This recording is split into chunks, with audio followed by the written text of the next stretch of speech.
दोस्तों स्वागत है आप सभी का आपके अपने YouTube चैनल बीएस सेंटर में। ये आपका पॉलिटिकल साइंस मेजर 19 का क्वेश्चन है कि भारत में राष्ट्रीय एकता को प्रभावित करने वाले सामाजिक, आर्थिक और राजनीतिक कारकों की विवेचना कीजिए। भारत में जो भी राष्ट्रीय एकता को प्रभावित करने वाले कारक हैं, चाहे वो सामाजिक कारक हो, आर्थिक कारक हो या फिर राजनीतिक कारक हो, वे क्या-क्या हैं उसके बारे में आपको बताना है। चैनल पर दोस्तों नए हैं तो आप लोग चैनल को सब्सक्राइब कर लीजिए और जो भी आपके जूनियर हैं, चाहे आपके भाई हो, बहन हो, तो उन तक भी इस वीडियो को शेयर कर दीजिएगा, चैनल के बारे में बताइएगा ताकि वे लोग भी क्या कर सके तो चैनल को सब्सक्राइब कर सके और तैयारी कर सके अपने एग्जाम की। तो आप लोग अपने भाई बहन या फिर जो भी दोस्त हैं, जो आपके गांव वाले होंगे, उनको शेयर कर दीजिएगा, जो आपके रिश्तेदार होंगे उनको शेयर कर दीजिएगा, ठीक है, ताकि वे लोग भी तैयारी कर सके। वीडियो अगर ये पसंद आता है तो वीडियो पर लाइक करके अपने दोस्तों में इसको शेयर कर देना है। प्लेलिस्ट दोस्तों हम आप लोगों के लिए बना दिए हैं, लिंक आपको इस वीडियो के डिस्क्रिप्शन में देखने को मिल जाएगा, तो जाकर के एक बार आप लोग लिंक जो है प्लेलिस्ट चेक कर लीजिएगा, ठीक है। सारा क्वेश्चन का आंसर आपको वहीं पर मिल जाएगा। इस क्वेश्चन के आंसर को कहा जा रहा है कि भारत एक बहुजातीय, बहुभाषीय और बहुधार्मिक देश है। मतलब यहाँ पर क्या है, तो बहुत सारी जाति के लोग रहते हैं, बहुत तरह की यहाँ पर भाषाएं बोली जाती है और बहुत तरह के यहाँ पर धर्म को माना जाता है। जहाँ विविधताओं के बावजूद एकता इसकी सबसे बड़ी शक्ति रही है। जहाँ पर क्या है, तो इतनी सारी विविधता होने के बाद भी यहाँ पर एकता है जो इसकी सबसे बड़ी शक्ति मानी जाती है। फिर भी यह एकता स्वतः स्थिर नहीं रहती। ये जो एकता है वो स्वतः स्थिर नहीं रहता, मतलब ये खुद से स्थिर नहीं रहता, बल्कि कई सामाजिक, आर्थिक और राजनीतिक कारकों से निरंतर प्रभावित होती रहती है। क्या कहा जा रहा है कि फिर भी क्या है, तो जो यहाँ के सामाजिक कारक हैं, आर्थिक कारक, जो राजनीतिक कारक है, उससे वो निरंतर प्रभावित होता रहता है। इन कारकों का गहराई से विश्लेषण करना आवश्यक है ताकि राष्ट्रीय एकता को और अधिक सुदृढ़ और क्या है, तो अस्थायी बनाया जा सके, सुदृढ़ और अस्थायी बनाया जा सके। तो एक छोटा सा हमने यहाँ पर इसके बारे में समझ लिया। आगे हम लोग देखेंगे दोस्तों कि राष्ट्रीय एकता को प्रभावित करने वाले सामाजिक कारक कौन कौन से हैं, कौन कौन से कारक हैं, सामाजिक कारक हैं जो राष्ट्रीय एकता को प्रभावित कर सकते हैं। हम लोग आगे जानेंगे धार्मिक कारक को, राजनीतिक कारक को। पहले हम लोग समझते हैं कि सामाजिक कारक कौन कौन से हैं। जैसे कि धार्मिक विविधता और सांप्रदायिकता। जो धार्मिक विविधता और जो सांप्रदायिकता है, ठीक है, ये क्या है, तो एक सामाजिक कारक है जो राष्ट्रीय एकता को क्या करता है, तो प्रभावित करता है, उसको खंडित करता है। यहाँ पर कहा जा रहा है कि भारत में अनेक धर्मों के लोग रहते हैं। यहाँ पर अनेक धर्मों के लोग रहते हैं जो इसकी सांस्कृतिक समृद्धि का प्रतीक है। लेकिन जब धर्म के आधार पर भेदभाव, असहिष्णुता या कट्टरता बढ़ती है, अगर धर्म के आधार पर भेदभाव बढ़ता है, असहिष्णुता बढ़ता है, कट्टरता बढ़ जाता है, तो सांप्रदायिक तनाव उत्पन्न होता है। यह समाज में अविश्वास, हिंसा और आपसी दूरी को बढ़ाता है, जिससे राष्ट्रीय एकता कमजोर होती है। दीर्घकाल में यह सामाजिक सद्भाव को नष्ट कर राष्ट्र की स्थिरता पर भी प्रभाव डाल सकता है। तो ये जो सामाजिक कारक है, ये क्या करता है, तो राष्ट्रीय एकता को प्रभावित करने का काम करता है। जैसे कि धार्मिक विविधता, और धार्मिक विविधता के साथ साथ जो सांप्रदायिकता है, धार्मिक विविधता से तो कुछ नहीं होता, लेकिन अगर यहाँ पर सांप्रदायिकता बढ़ जाता है कि सिर्फ जो धर्म का व्यक्ति है सिर्फ उसी धर्म को इज्जत करेगा और बाकी जो धर्म उसका इज्जत नहीं करेगा, तो यही होता है सांप्रदायिकता, ठीक है।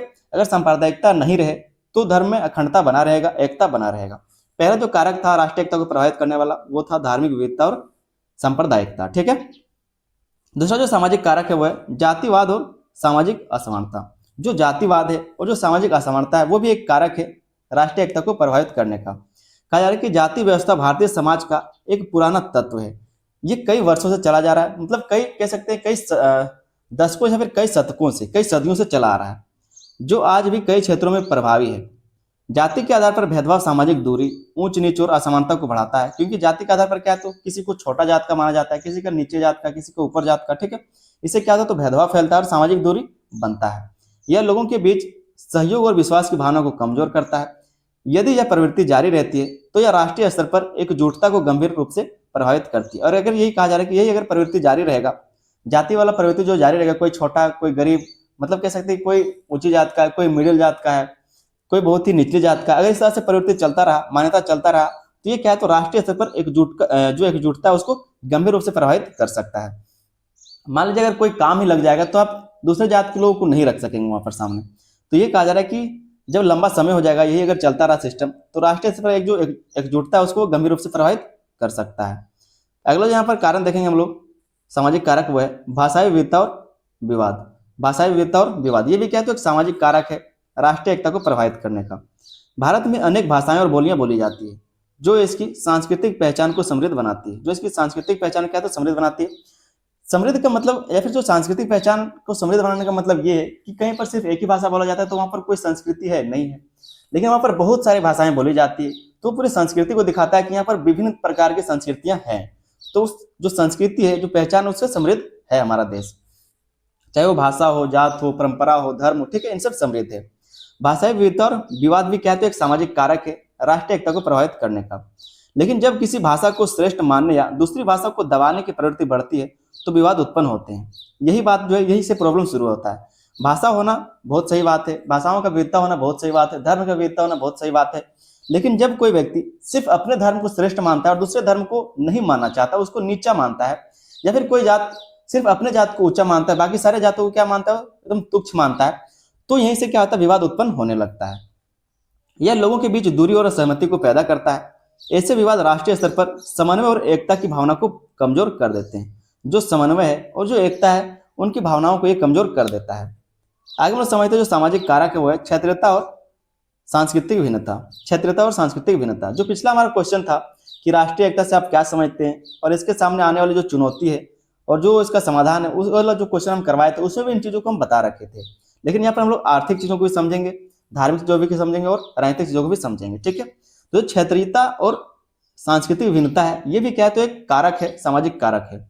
देश के विभिन्न क्षेत्रों की अपनी अलग संस्कृति, परंपराएं और जीवन शैली है। जब लोग अपने क्षेत्रीय हितों को राष्ट्रीय हित से ऊपर रखने लगते हैं और जो क्षेत्रीय हित है उसका, उसी चीज को क्या तो अपने देश के हित से ऊपर रखने लगते हैं, तो क्षेत्रता की भावना बढ़ती है। यह अलगाववादी प्रवृत्तियों और संघर्ष को जन्म दे सकती है।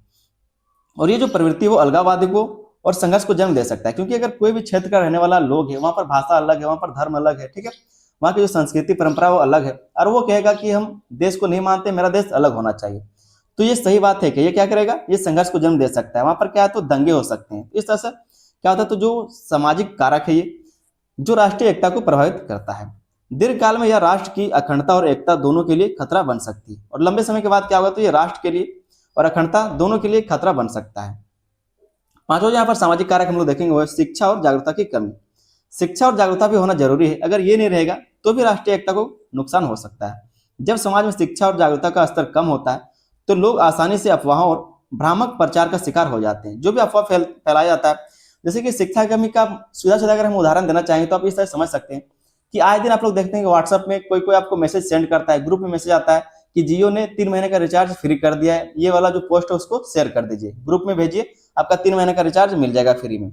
तो यही तो है शिक्षा का कमी, जागरूकता का कमी, यही चीज तो है। आपको इतना पता होना चाहिए कि ऐसे अगर फ्री रिचार्ज होने लगता तो इतना रेट क्यों बढ़ा रहा है जो जियो कंपनी, वो इतना लोगों को क्यों रखा है काम पर, अगर सब कुछ फ्री हो जाता, सिर्फ शेयर करने से फ्री हो जाता, तो ऐसा नहीं होता है। और इन्हीं सब चीजों से बचना चाहिए। हम आपको सिर्फ जियो का उदाहरण दिए, लेकिन ये धर्म के लिए भी होता है, जाति के लिए भी होता है, सरकार के लिए भी ये सब चीजें देखी जाती है। अज्ञानता के कारण वे सांप्रदायिक या जातीय भावनाओं में बह जाते हैं, क्योंकि उनके पास ज्ञान का कमी होता है, जिसके कारण वो सांप्रदायिकता में और जातीय भावनाओं में बह जाते हैं। आगे इसमें कहा जा रहा है कि इससे समाज में विभाजन और तनाव बढ़ जाता है। इससे क्या होता है, समाज में विभाजन और तनाव बढ़ता है। शिक्षा की कमी राष्ट्रीय मूल्यों की समझ को भी कमजोर कर देती है, जिससे एकता प्रभावित होती है, जिससे क्या तो एकता प्रभावित होता है। आगे दोस्तों हम लोग देखेंगे राष्ट्रीय एकता को प्रभावित करने वाले जो आर्थिक कारण, जो आर्थिक कारण है। तो पहला आर्थिक कारण है आर्थिक असमानता ही है, क्योंकि अगर पैसों का कमी रहेगा, संसाधनों का असमानता रहेगा, तब भी क्या करता है तो वो राष्ट्रीय एकता को प्रभावित कर सकता है। कहा जा रहा है कि समाज में अमीर और गरीब के बीच बढ़ती खाई असंतोष और असमानता की भावना को जन्म देती है। यह सामाजिक तनाव और संघर्ष को बढ़ावा देती है। जब लोग स्वयं को वंचित महसूस करते हैं तो उनका राष्ट्र के प्रति विश्वास कम हो जाता है। और यही बात है, जब लोग गरीब होते हैं, जब उनको रोजगार नहीं मिलता, तो उनको लगता है कि हमारा देश कोई काम का है ही नहीं और हम इस देश के है ही नहीं, मतलब एक अलग फीलिंग देता है। तो वही बोल रहा है कि जब लोग स्वयं को वंचित महसूस करते हैं तो उसका राष्ट्र के प्रति विश्वास कम हो जाता है। इस प्रकार आर्थिक असमानता राष्ट्रीय एकता के लिए एक गंभीर बाधा बन जाती है। तो सरकार के प्रति भी उसका क्या है तो नफरत बढ़ता है, और देश के प्रति भी नफरत बढ़ता है। उनको लगता है कि अगर हम यूरोप में पैदा होते, लंदन में पैदा होते, अमेरिका में पैदा होते, तो मेरा बहुत बढ़िया भविष्य बनता। तो ये है अगर आर्थिक असमानता रहेगा तो। दूसरा जो इसमें हम लोग कारक देखेंगे वो है बेरोजगारी और गरीबी। बेरोजगारी और गरीबी लोगों को निराशा और असंतुष्ट बनाती है। जब उनकी मूलभूत आवश्यकताएं पूरी नहीं होती तो वे व्यवस्था के प्रति असंतोष व्यक्त करते हैं। जो व्यवस्था है, जो सरकार है, उसके लिए क्या है तो असंतोष व्यक्त करने लगते हैं। यह असंतोष कभी कभी अपराध, हिंसा या फिर आंदोलन का रूप ले सकता है।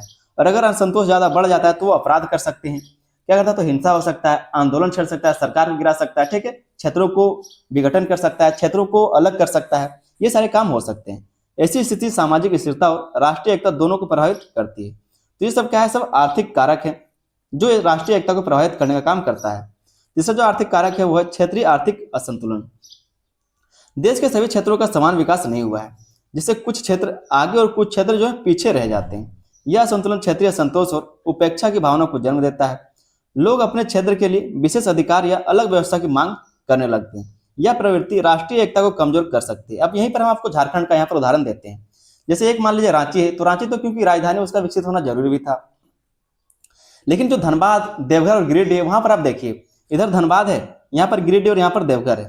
तो इस तरह समझिए धनबाद जो है वो भी विकसित है, मतलब गिरिडीह से तो ज्यादा ही विकसित है, और जो देवघर है वो भी गिरिडीह से ज्यादा विकसित है। अब गिरिडीह वाले को ज्यादा प्रॉब्लम ही होगा, क्योंकि उनको लगता है कि धनबाद वाले अच्छे से काम कर रहे हैं, जो धनबाद का सरकार है वो अच्छा से काम कर रहा है, जो देवघर का सरकार है वो अच्छे से काम कर रहा है, लेकिन गिरिडीह का जो सरकार है वो अच्छे से काम नहीं कर रहा है। तो क्षेत्रीय आर्थिक असंतुलन जो है वो भी राष्ट्रीय एकता को प्रभावित करने का काम करता है। आप देखेंगे धनबाद में बहुत ज्यादा फैसिलिटी है, देवघर में बहुत ज्यादा फैसिलिटी है, लेकिन गिरिडीह में वो फैसिलिटी आपको नहीं मिलता है, और यही क्या है, तो लोगों को असंतोष करता है, असंतोष की भावना को बढ़ाता है। आगे हम लोग देखेंगे जो चौथा पॉइंट है वो है संसाधनों का असमान वितरण। संसाधनों का असमान वितरण, जब प्राकृतिक और आर्थिक संसाधनों का वितरण समान रूप से नहीं होता तो संघर्ष की स्थिति उत्पन्न होती है। लोग अपने अधिकारों के लिए आंदोलन करते, लोग क्या करते हैं, अपने अधिकारों के लिए आंदोलन करते हैं, और असंतोष बढ़ता है। यह सामाजिक अशांति और अस्थिरता को जन्म देता है। इसका सीधा प्रभाव राष्ट्रीय एकता और सामूहिक विकास पर पड़ता है। दोस्तों, आप लोग इस वीडियो को कहां से देख रहे हैं, किस डिस्ट्रिक्ट से आप लोग इस वीडियो को देख रहे हैं, किस स्टेट से आप लोग इस वीडियो को देख रहे हैं, कमेंट में हमको बताइए, ताकि समझ में आ सके कि आप लोग कहां से इस वीडियो को देख रहे हैं, मेरा वीडियो कहां तक पहुंच रहा है, और आपके क्षेत्र का विकास किस तरह से हुआ होगा। हम यही से आपका अंदाजा लगा लेंगे, बस अपने क्षेत्र के बारे में आपको बता देना है। पांचवा जो पॉइंट है वो है शहरी ग्रामीण विभाजन। शहरी ग्रामीण विभाजन, शहरों और ग्रामीण क्षेत्रों के बीच विकास, शिक्षा और सुविधाओं में बड़ा अंतर होता है, क्योंकि शहर में ज्यादा डेवलप होते हैं, जो शहर वो ज्यादा विकसित होता है, जो गांव कम विकसित होता है। ग्रामीण क्षेत्रों के लोग स्वयं को उपेक्षित और पिछड़ा महसूस करते हैं। यह असमानता सामाजिक दूरी और असंतोष को बढ़ाती है, और इसी चीज को पूरा करने के लिए हॉस्पिटल बनाया गया था। आपको पता हो कि आपके गाँव में जो है आयुष्मान आरोग्य योजना इस तरह से कुछ लाया गया था। जो आपके गांव में हॉस्पिटल तो बना वो होगा, लेकिन वो किसी काम करने, वहां पर गाय रहती है, बकरी रहते हैं, मतलब जब दिन का टाइम रहता है तो गाय बकरी वहां पर रहते हैं, जब रात हो जाता है तब तो वो लोग भी अपने घर चले जाते हैं। तो वहां पर जो मरीज कम रहता है, और जो गाय बकरी है जुआ का अड्डा बन चुका है, वो शराबी का अड्डा बन चुका है, इस तरह से सिस्टम हो गया। ठीक है, तो ग्रामीण शहरी विभाजन के कारण आप ये सारी असमानताओं को देख सकते हैं। और जो ग्राम के लोग हैं वो खुद को अपेक्षित मानते हैं, क्योंकि हमारे पास सुविधा तो दिया गया, जो बिल्डिंग है वो तो बना दिया, लेकिन इलाज कौन करेगा, ईंटा करेगा क्या, प्लस्तरा करेगा, नहीं करेगा। वहां पर डॉक्टर चाहिए, और डॉक्टर का वहां पर है ही नहीं कोई व्यवस्था, वहां पर अभी तक बेड भी नहीं लग सका। हमारे गांव में जो बनाया गया था उसमें आज तक कह सकते जो गेट है वो गेट भी नहीं लगा, गेट लगा था, गेट टूट गया, फिर से गेट लगाया गया, लेकिन चालू नहीं हुआ आज तक। आगे इसमें कहा जा रहा है कि यदि इसे दूर नहीं किया गया तो यह राष्ट्रीय एकता के लिए दीर्घकालिक चुनौती बन सकती है। ये सब क्या है, तो सब कारक हैं जो राष्ट्रीय एकता को प्रभावित करता है। हालांकि हमारे यहाँ पर ऐसा कुछ हुआ नहीं, राष्ट्रीय एकता को कोई खतरा हुआ नहीं, सभी लोगों ने क्या है तो मान लिया उस चीज को कि ऐसा होता है, सरकार में ऐसा चीज देखने को मिलता है। आगे देखते हैं राष्ट्रीय एकता को प्रभावित करने वाले जो राजनीतिक कारक हैं। पहला जो कारक है वो है वोट बैंक की राजनीति। वोट बैंक की राजनीति, राजनीतिक दल अक्सर धर्म, जाति या क्षेत्र के आधार पर लोगों क्या करते हैं, विभाजित करते हैं। यह अल्पकालिक राजनीतिक लाभ के लिए किया जाता है, लेकिन इससे समाज में नफरत और विभाजन बढ़ता है। ये क्या है, तो अल्पकालिक के लिए कहा जा रहा है, मतलब थोड़े समय के लिए, जो थोड़े समय के लिए राजनीतिक लाभ उसके लिए किया जाता है, लेकिन इससे क्या होता है, समाज में नफरत और विभाजन बढ़ जाता है। दीर्घकाल में यह राष्ट्रीय एकता और लोकतंत्र दोनों को कमजोर करता है। यही चीज जो है अगर लगातार चलता रहेगा तो लंबे समय के बाद क्या है, तो ये लोकतंत्र और राष्ट्रीय एकता दोनों को प्रभावित करेगा। अगला जो कारक है दुर्बल शासन और भ्रष्टाचार। भ्रष्टाचार के कारण तो हॉस्पिटल चालू नहीं हुआ, और जो दुर्बल शासन था उसके कारण। जब शासन व्यवस्था कमजोर होती है और भ्रष्टाचार बढ़ता है तो जनता का विश्वास कम हो जाता है, लोग सरकार और संस्थाओं से निराश हो जाते हैं। जो टोटो चलाने वाले ड्राइवर हैं, जो कह सकते हैं टेम्पू चलाने वाले ड्राइवर हैं, उनको जो पुलिस वाले रोक रोक के थप्पड़ से मारते हैं, गलत गलत शब्दों का प्रयोग करते हैं उनको धमकाने के लिए। लेकिन वहीं पर जो अधिकारी है उनके पास गाड़ी का नंबर हो या फिर ना हो, उनके पास गाड़ी का कागज हो या फिर ना हो, उससे उन लोगों को कोई मतलब नहीं। जो बड़े लोग हैं उनको कोई नहीं पूछता। जो थोड़े से कह सकते हैं कि अमीर लोग हैं, जो जान पहचान वाले लोग हैं, वो बिना हेलमेट के चलते हैं बाइक पे, तो उनको कोई कुछ नहीं करता। लेकिन अगर कोई गरीब आदमी मजबूरी में हॉस्पिटल में जा रहा है, अगर वो मार्केट में है या फिर कहीं पे बाहर निकला हुआ और मजबूरी में उसको हॉस्पिटल जाना पड़ रहा है, मार्केट जाना पड़ा, तो हेलमेट वो घर में रखा हुआ है, अगर गलती से वो निकल गया तो उसको धर लेंगे। तो दुर्बल शासन है, भ्रष्टाचार है, जिसके कारण ये सारी चीजें जो राष्ट्रीय एकता उसको प्रभावित करता है। आगे कहा जा रहा है कि यह अविश्वास सामाजिक असंतोष को बढ़ावा देता है। इससे राष्ट्रीय एकता और राजनीतिक स्थिरता दोनों प्रभावित होते हैं। अगला जो कारक है उसको हम लोग देखते हैं। थोड़ा सा टाइम ज्यादा हो रहा है, वीडियो लंबा हो रहा है, तो जल्दी जल्दी इसको समझते हैं। तीसरा जो कारक है वो अलगाववाद और उग्रवाद। कुछ क्षेत्रों में अलगाववादी और उग्रवादी आंदोलन राष्ट्रीय एकता के लिए गंभीर खतरा है। ये आंदोलन अक्सर राजनीतिक, आर्थिक या सांस्कृतिक असंतोष से उत्पन्न होते हैं। और ये जो आंदोलन है वो कब होता है? राजनीतिक, आर्थिक या फिर सांस्कृतिक असंतोष के कारण पैदा होता है। इनका उद्देश्य देश की अखंडता को चुनौती देना होता है। ऐसी गतिविधियां राष्ट्र की सुरक्षा और एकता दोनों को कमजोर करती है। और अगर ऐसी गतिविधियां होती है अलगाववाद या फिर उग्रवाद जैसी, तो ये राष्ट्र की सुरक्षा और एकता को दोनों को कमजोर कर सकता है। अगला यहाँ पर हम लोग कारक देखेंगे वो है नीतियों में असमानता और पक्षपात। नीतियां जो बनाई जाती है उसमें असमानता देखने को मिलता है और पक्षपात देखने को मिलता है। यदि सरकारी नीतियां किसी विशेष वर्ग या क्षेत्र को अधिक लाभ देती है तो अन्य वर्गों में असंतोष पैदा होता है। क्या कहा जा रहा है कि जो सरकारी नीतियां हैं किसी विशेष वर्ग को लाभ देता है, किसी क्षेत्र को लाभ देता है, तो जो अन्य वर्ग या फिर क्षेत्र के लोग हैं वो असंतोष होंगे। यह असंतोष विरोध और संघर्ष का रूप ले सकता है। लोग स्वयं को उपेक्षित महसूस करते हैं जिससे विश्वास कम होता है। यह स्थिति राष्ट्रीय एकता के लिए हानिकारक सिद्ध होती है और ये जो स्थिति है वो राष्ट्रीय एकता के लिए हानिकारक सिद्ध होता है। अगला जो यहाँ पर कारक है वो है राजनीतिक अस्थिरता। राजनीतिक अस्थिरता, जब सरकार बार बार बदलती है या राजनीतिक संघर्ष अधिक होते हैं तो नीतियों में निरंतरता नहीं रहती। अगर सरकार बार बार बदलेगा तो वो सही से सिस्टम चला नहीं पाएगा। जो नीति, कोई भी नीति अगर मान लीजिए 10 दिन का थोड़ी हो सकता है, वो 4 साल, 5 साल, 10 साल का, 20 साल का होता है। बड़ा बड़ा जो चीजें होती है, तो सरकार अगर बार बार बदलता रहेगा, राजनीतिक संघर्ष अगर चलता रहेगा तो नीतियों जो है वो नियंत्रित नहीं हो पाएगा, सही से नियंत्रण नहीं हो पाएगा उसमें। विकास कार्य बाधित होते हैं और जनता में असुरक्षा की भावना बढ़ती है। यह स्थिति शासन के प्रति विश्वास को कमजोर करती है। परिणाम स्वरूप राष्ट्रीय एकता और स्थिरता दोनों प्रभावित हो सकता है। इसके परिणाम स्वरूप क्या हो सकता है? जो राष्ट्रीय एकता है वो भी खंडित होगा और जो स्थिरता है वो भी प्रभावित हो सकता है। आगे दोस्तों एक छोटा सा हम लोग निष्कर्ष को देखेंगे। निष्कर्ष में कहा जा रहा है कि भारत में राष्ट्रीय एकता को प्रभावित करने वाले सामाजिक, आर्थिक और राजनीतिक कारक परस्पर जुड़े हुए हैं और एक दूसरे को प्रभावित करते हैं। जो भी आर्थिक हो, सामाजिक हो, राजनीतिक कारक हो, परस्पर क्या है तो जुड़े हुए और एक दूसरे को प्रभावित करते हैं। इन सभी क्षेत्रों में संतुलित विकास, समानता, शिक्षा और सुशासन को बढ़ावा देकर ही एक मजबूत और एकजुट राष्ट्र का निर्माण संभव है। उम्मीद करते हैं दोस्तों क्वेश्चन का आंसर को समझ में आ गया होगा। आप किस क्षेत्र से, किस डिस्ट्रिक्ट से, किस स्टेट से इस वीडियो को देख रहे हैं, आप लोग कमेंट में जरूर बता दीजिएगा ताकि हमको पता चलेगा कि आपका क्षेत्र कितना विकसित है, आपके वहां पर शासन किस तरह चलता है और आप ये जो मेरा वीडियो वो कहां तक पहुंच रहा है। चैनल पर दोस्तों नहीं तो आप लोग चैनल को सब्सक्राइब कर लीजिएगा। प्लेलिस्ट हम बना दिए, लिंक आपको इस वीडियो के डिस्क्रिप्शन में देखने को मिल जाएगा। जाकर के एक बार प्लेलिस्ट चेक कीजिए, सारा आंसर आपको वहां पर मिल जाएगा। वीडियो पसंद आया तो वीडियो पर लाइक करें, अपने दोस्तों में इसको शेयर भी कर देना है। सब्सक्राइब आप लोग जरूर कीजिए और अपने छोटे जो भाई बहन हैं, जो आपके क्लासमेट हैं या फिर जो आपके रिश्तेदार हैं जो ग्रेजुएशन का तैयारी कर रहे हैं, इंटर का तैयारी कर रहे हैं, उन तक इस वीडियो को शेयर कर दीजिएगा। चैनल के बारे में उनको बताइएगा ताकि वे लोग भी तैयारी कर सकें। मिलते हैं किसी अगले वीडियो में, तब तक के लिए धन्यवाद। जय हिंद।